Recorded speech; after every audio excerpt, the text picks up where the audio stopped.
Kwa nini nimezungumza hiki nilichokizungumza wakati Simba anaenda kuongoza kundi ambao alikuwa na AS Vita, National Ahli, El Merreikh pamoja na Simba wenyewe.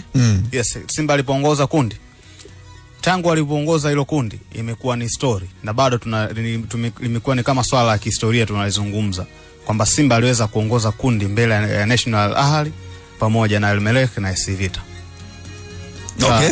Kwa maana hakuna mtu alimpa nafasi hiyo Simba ya kuweza kufanya hiko alichokifanya. Lakini tukumbuke tayari Simba alikuwa ameshafika robo finali zaidi ya mara moja.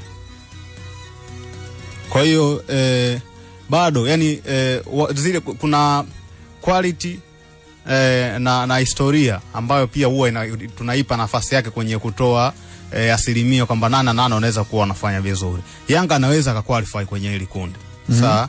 Lakini haina maana kwamba akiqualify basi ndo atakuwa yeye ni bora kiasi cha kwamba sisi sasa hivi tumpe nafasi yeye kuqualify moja kwa moja. No, yani kwenye hili kundi Ahali yeye ndo ana nafasi kubwa ya kuqualify moja kwa moja. Hao wengine sawa, hao wengine watatu wanosalia ndo wanatafuta nafasi moja.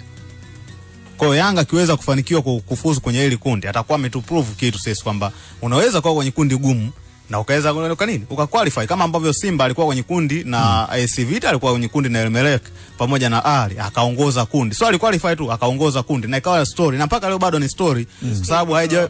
Kwa nini? Yes.